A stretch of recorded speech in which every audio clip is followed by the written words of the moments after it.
नमस्कार दोस्तों, स्वागत है आप सभी का। दोस्तों इस वीडियो हम संविधान के टॉप 20 महत्वपूर्ण प्रश्न करने वाले हैं जो दोस्तों पिछले कई एग्ज़ाम में पूछे गए हैं और आने वाले सभी एग्ज़ाम के लिए बहुत ही महत्वपूर्ण, क्योंकि दोस्तों ये संविधान के ऐसे क्वेश्चन हैं जो एग्ज़ाम में बार बार पूछे जाते हैं। तो आप किसी भी एग्ज़ाम की तैयारी कर रहे हो सभी के लिए बहुत ही महत्वपूर्ण होगा।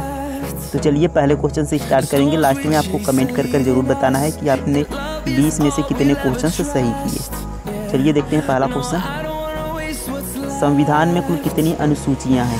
तो सबसे बेसिक सा क्वेश्चन है दोस्तों कि संविधान में कुल कितनी अनुसूचियां हैं। तो वर्तमान में संविधान में कुल 12 अनुसूचियां हैं। ऑप्शन ए इसका क्या हो जाएगा, सही उत्तर हो जाएगा। अगला प्रश्न देखते हैं, मौलिक कर्तव्य किस अनुच्छेद में है। बताएंगे मौलिक कर्तव्य किस अनुच्छेद में है। तो मौलिक कर्तव्य दोस्तों 51A में है। अनुच्छेद कितने में, 51A में, यानी इसका डी वाला क्या हो जाएगा, सही उत्तर हो जाएगा 51A। 18 में क्या है दोस्तों, उपाधियों का अंत। उपाधियों का अंत याद रखेंगे, उपाधियों का अंत 18 में है। 19 में क्या है, 19 में बोलने की स्वतंत्रता यानी अभिव्यक्ति की स्वतंत्रता।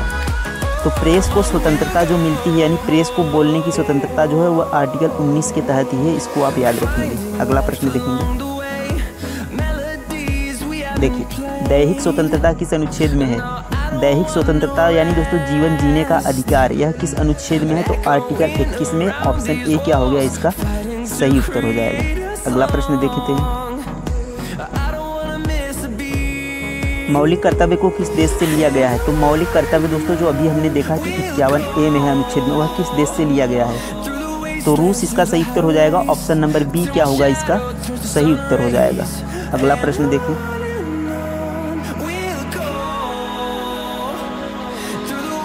देखिए संविधान के कौन से अनुच्छेद में वित्तीय आपातकाल हेतु प्रावधान है, यानी कौन से अनुच्छेद द्वारा दोस्तों वित्तीय आपातकाल घोषित किया जाता है।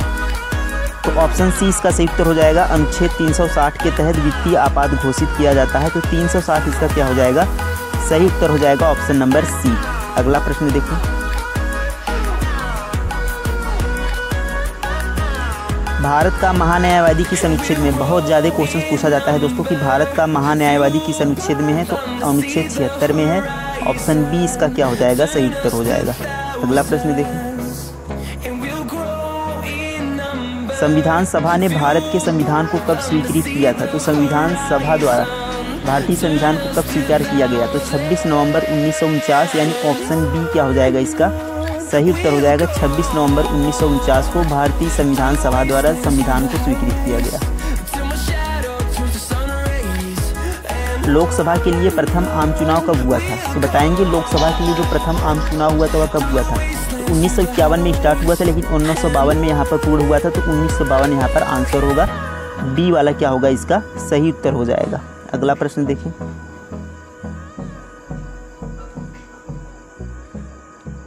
राष्ट्रपति, देखिए राष्ट्रपति द्वारा राज्यसभा में कितने सदस्य मनोनीत किए जाते हैं, यानी कितने व्यक्ति मनोनीत किए जाते हैं दोस्तों राष्ट्रपति द्वारा राज्यसभा में। तो टोटल 12 व्यक्ति यहाँ पर मनोनीत किए जाते हैं। तो ऑप्शन सी इसका सही उत्तर हो जाएगा। लोकसभा से दोस्तों 2 एंग्लो इंडियन थे जिन्हें अब समाप्त कर दिया गया है, लेकिन राज्यसभा में 12 यहाँ पर व्यक्तियों को मनोनीत किया जाता है राष्ट्रपति द्वारा। देखिए नेक्स्ट क्वेश्चन, कानूनी तौर पर युद्ध की घोषणा करने तथा शांति स्थापित करने का अधिकार किसे प्राप्त है। तो युद्ध की घोषणा तथा शांति स्थापित करने का अधिकार किसके पास प्राप्त है। तो राष्ट्रपति इसका सही उत्तर हो जाएगा। यह शक्ति राष्ट्रपति के पास है। तो ऑप्शन डी इसका क्या हो जाएगा, सही उत्तर हो जाएगा। देखेंगे राष्ट्रपति संविधान के किस अनुच्छेद के अंतर्गत भारत के मुख्य न्यायाधीश के समक्ष शपथ ग्रहण करता है।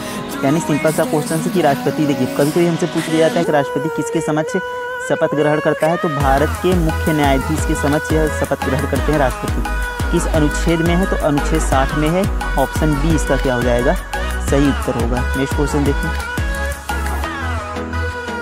भाषाई आधार पर गठित भारत का प्रथम राज्य कौन सा है। तो भाषा के आधार पर गठित होने वाला भारत का पहला राज्य कौन सा।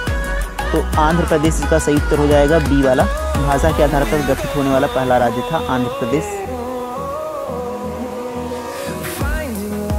देखिए भारतीय संविधान में 22 भाषाओं का उल्लेख किस अनुसूची में है। तो किस अनुसूची में दोस्तों भारतीय संविधान के 22 भाषाओं का उल्लेख है। तो कौन सी अनुसूची है? 8वीं अनुसूची में, यानी डी वाला क्या हो जाएगा इसका राइट आंसर हो जाएगा। 8वीं अनुसूची में 22 भाषाओं का उल्लेख है। देखिए, राज्य पुनर्गठन आयोग की नियुक्ति किस वर्ष की गई थी?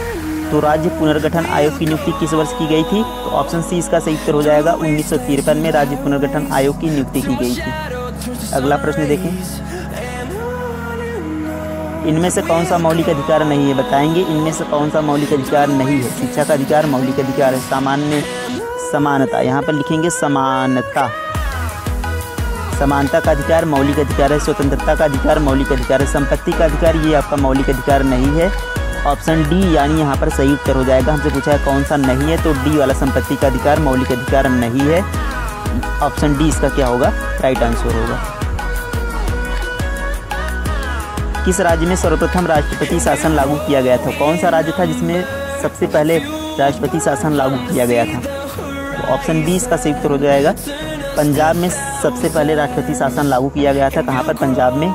कौन से सन में? तो 1951 में यहाँ पर पंजाब में लागू किया गया था। अगला प्रश्न देखिए, भारतीय संविधान की संशोधन प्रक्रिया किस देश के संविधान से प्रभावित है? तो भारतीय संविधान में जो संशोधन की प्रक्रिया हुआ किस देश से लिया गया है, या कह सकते हैं किस देश से प्रभावित है? तो दक्षिण अफ्रीका इसका सही उत्तर हो जाएगा। साउथ अफ्रीका से प्रभावित है, यानी ऑप्शन बी इसका सही उत्तर हो जाएगा, दक्षिण अफ्रीका। अगला प्रश्न देखिए,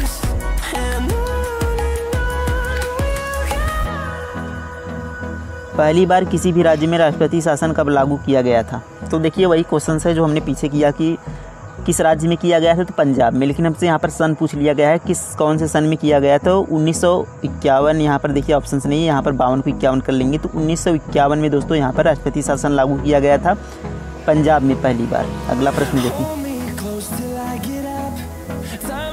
भारत में कितने प्रकार के आपातकाल घोषित किए जा सकते हैं? तो भारत में कितने प्रकार के आपातकाल घोषित किए जाते हैं? तो 3 प्रकार के आपातकाल राष्ट्रपति, यहाँ पर देखिए, राष्ट्रीय आपात, राज्य का आपात और एक वित्तीय आपात।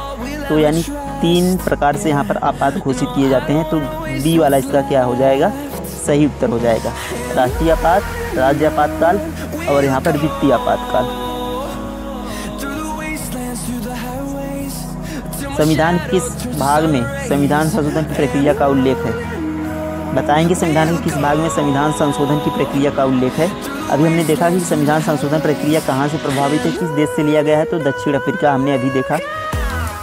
तो किस भाग में है यह प्रक्रिया संशोधन की? बताएंगे भाग 20 में, यानी सी वाला क्या होगा इसका सही उत्तर हो जाएगा। तो टोटल हमारे दोस्तों 20 क्वेश्चंस कंप्लीट होते गए हैं। तो इसमें कितने क्वेश्चंस आपने सही किए कमेंट में ज़रूर बताइएगा। मिलते हैं अगले वीडियो में। थैंक यू, धन्यवाद, जय हिंद।